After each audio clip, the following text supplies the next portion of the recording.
Greetings, everyone. Welcome to Chosen Lifelines for Men. My name is Walter Jennings. I'm your Chosen Life practitioner, where I've been called to challenge and change the motivation, mentality, and mettle of men. Today, I want to talk to you about being motivated by self-validation. And there is absolutely nothing wrong with us wanting to validate ourselves. And obviously, it's better than the alternative than focusing on being validated by those individuals outside of us. However, we want to make sure that as we're seeking self-validation, that we are motivated by the right things, that we're not just ego-driven, but we're allowing ourselves to be driven by things that are going to make not only us better, but are going to help make the world better as well. So self-validation is the act of accepting our own internal experience, including our thoughts and feelings, and knowing that those things are valid.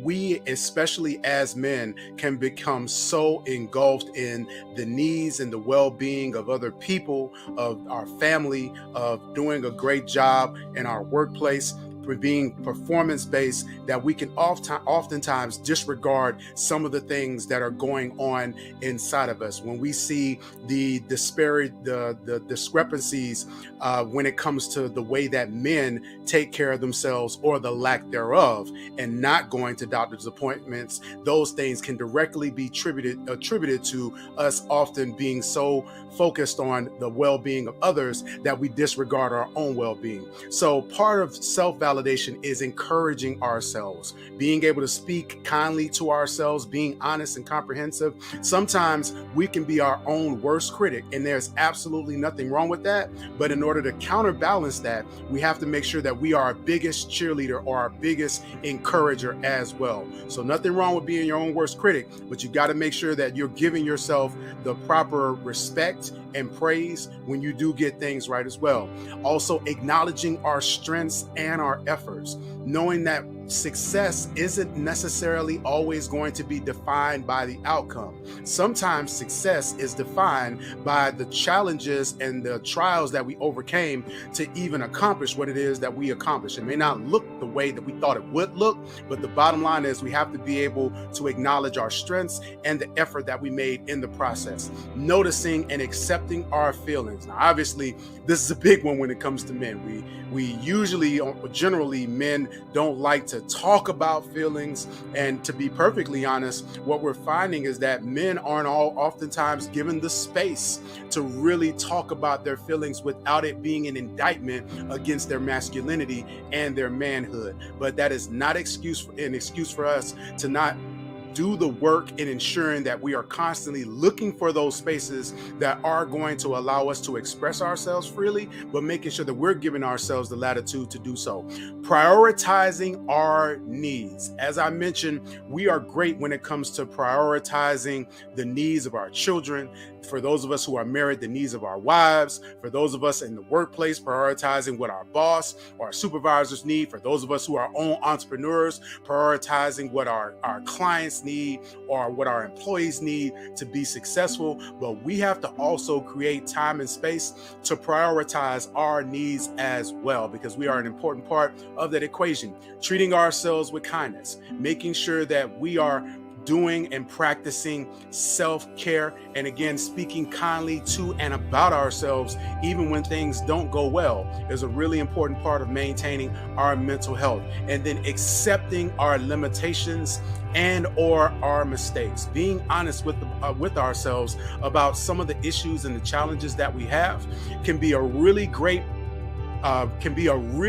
opportunity for us to bring in individuals to fill in some of those gaps where we may potentially be lacking, and to also learn from those individuals that have expressed expertise and shown to be experts in certain areas. So a very radical statement that we must adopt as men is, I matter and I accept myself as I am. And I know it can seem a little corny, but it is very important for us to know that, and more importantly, to walk in it and accept it. And most of us are really great, again, at validating others. We acknowledge their emotions, we recognize their effort and their success, and we support their individualism and their self-expression. However, the majority of men are lousy when it comes to self-validation. Some of the things that can combat us from really being effective when it comes to validating ourselves are negative childhood experiences. Some of the things that we've experienced and walked through, some of the things that we've learned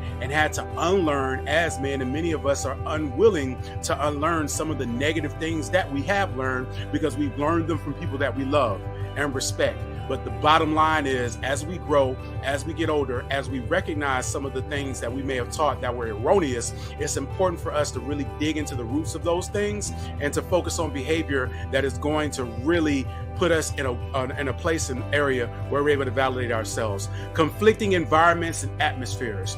It is so important that the individuals that we are around or the places that we go really align with the validation that we really want to speak and have for ourselves. Again, many of us come from some really challenging situations, and we don't want to feel like we're abandoning those individuals or abandoning those places. But it is important that we do our due diligence in ensuring that we limit our time in those spaces, especially when we see that it's having a having a detrimental impact on us when it comes to where we are trying to go in life or who we are trying to be. And lastly, our words and actions being contrary to our values and our principles. We have to live out what it is that we say that we want to be and who we are. We as men, we have a code that we live by. That was something that I always pride myself on, is that there were certain things that as men that we just did not do, certain rules that we abided by that were intrinsic. And as other men, we called other men into accountability for those things. And those things ultimately started with that self-validation, with that self-governing. And I'm challenging us as men to get back to that place where we are influencing our communities, that we are energizing our neighborhoods and our culture in a way to where we can really make sure that we are raising a standard and living by values and principles. Listen, my name is Walter Jennings, and I'm your chosen life practitioner. Be sure to reach out to me. I love to speak with you about your individual journey and partner with you on your self-validation. My name again is Walter Jennings. I'm your chosen life practitioner, why I've been called to challenge and change the motivation, mentality, and mettle of men.